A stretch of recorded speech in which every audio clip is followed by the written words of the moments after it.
Assalamualaikum warahmatullahi wabarakatuh.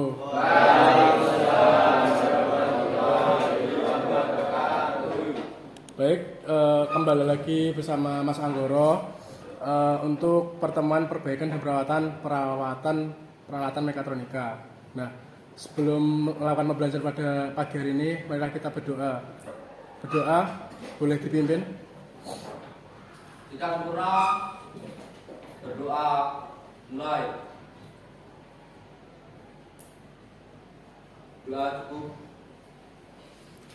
Baik, sebelum Mas Anggoro mulai pembelajaran, kembali ke pembelajaran perawatan dan perbaikan peralatan mekatronika.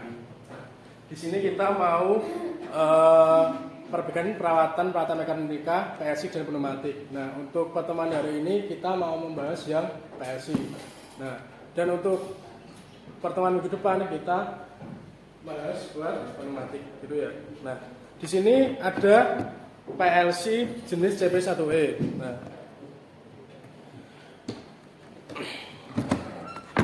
Nah, perawatan PLC berkala.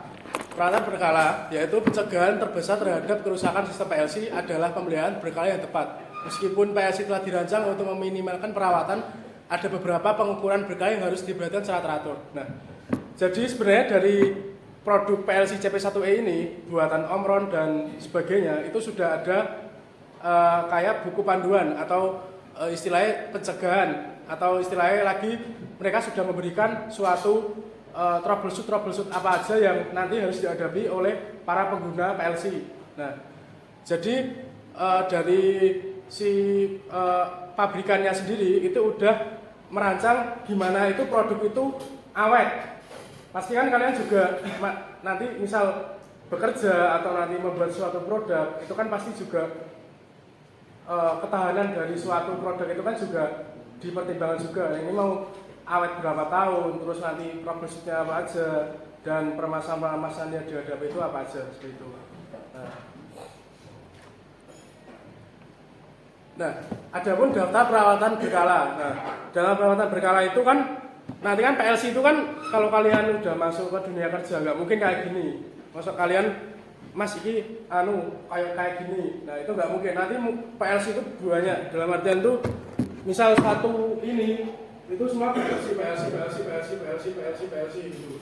Ya terhubung ke beberapa stasiun. Nah, adapun daftar perawatan yang harus dilaksanakan. Kita bahas satu-satu ya.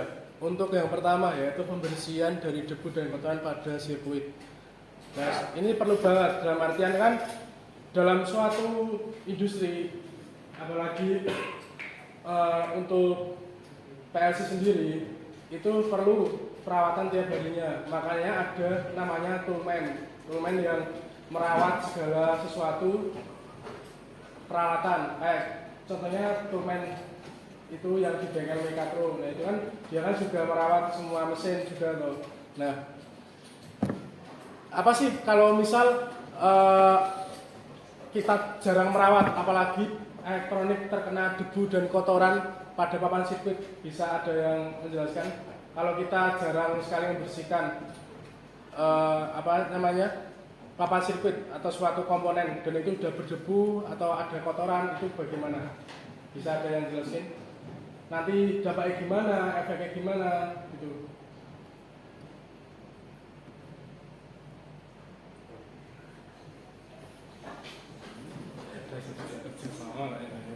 Baik,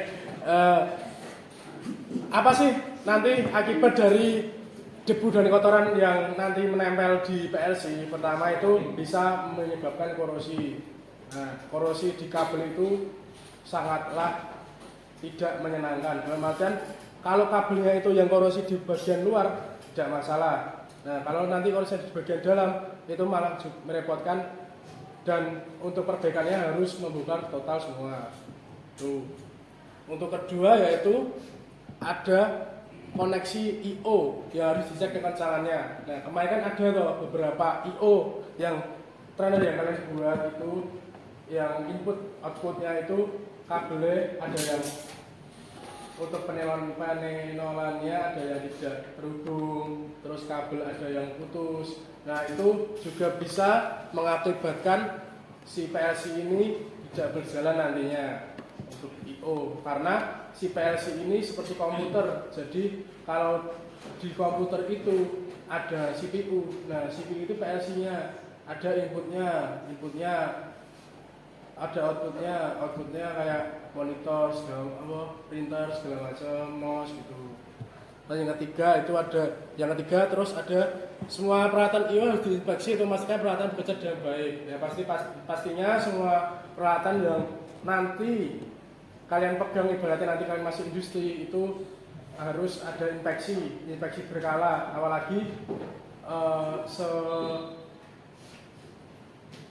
Apalagi setingkat industri itu pasti inspeksinya lebih ketat, karena mereka juga pertama juga pengen mengefisiensikan waktu agar produksi terus berjalan dan mengurangi perbaikan yang ada. Makanya dari ketimbang nanti rusak di akhir, makanya tiap minggu bahkan tiap hari itu ada inspeksi. Terus yang keempat yaitu ada pencadangan komponen PLC. Nah, tidak mungkin skala industri tidak punya cadangan PLC. Apabila nanti ada kerusakan PLC terus gimana? Makanya itu harus ada namanya cadangan komponen atau perangkat yang nantinya bisa mengganti si komponen utama yang rusak. Seperti itu. Lanjut. Troubleshooting sistem PLC lagi. Boleh salah satu membacakan? Troubleshooting sistem PLC run atau hijau. Jika menyala terus-menerus mengindikasikan mode run. Jika kedap-kedip selagi prosesor bekerja mengindikasikan proses transfer program dari RAM ke modul memori. Jika mati mengindikasikan prosesor dalam metode lain. BLT atau merah, jika kedap-kedip ketika daya masuk mengindikasikan prosesor belum dikonfigurasi. Jika kedap-kedip selagi prosesor bekerja mengindikasikan kesalahan besar pada prosesor, chassis atau memori. Menyala terus-menerus mengindikasikan kesalahan fatal. Mati mengindikasikan tidak ada kesalahan. Bad atau merah, menyala terus-menerus mengindikasikan tegangan baterai sudah di bawah tingkat ambang batas atau baterai tidak tersambung. Mati mengindikasikan baterai normal. Baik, Mas Anggoro jelaskan ya satu persatu, mulai dari bawah dulu. Bad yang merah. Pertama itu ada menyala terus-menerus mengidentifikasikan tegangan baterai sudah di bawah tingkat ambang batas atau baterai tidak tersambung. Nah, suatu PLC apabila sudah disambungkan, misal ini PLC CP1E, kalian harus memperhatikan dia itu butuh tegangan DC atau AC. Misal tegangan DC 24 volt DC, ya kalian kasih tegangan 24 volt DC. Untuk ambangnya itu 24 volt DC minimal dan maksimal 24 volt DC, paling rendah itu 20 volt DC. Itu agar si PLC mau menyala. Nah, kalau misal kalian pakai PLC yang tipe 220 VAC, nah itu ambang batasnya itu kalian ngasih tegangan 200 VAC sampai 220 VAC itu. Kalau misal baterai itu menyala, bat merah itu menyala, berarti ada indikasi bahwa PLC sebenarnya menyambung, tapi dia tidak ada input tegangan yang masuk atau input tegangannya kurang. Itu ada dua yang bisa mengidentifikasikan itu. Nah, makanya kenapa si pabrikan menyetel ada sistem bed flat run agar memudahkan troubleshooting nanti apabila si si pengguna PLC ini nanti melakukan pemrograman, tetapi ada troubleshooting bisa memudahkan dalam melakukan pelacakan troubleshoot gitu. Nah, udah paham untuk bed yang merah menyala. Nah, apabila mati mengidentifikasikan baterai normal. Makanya kalau kalian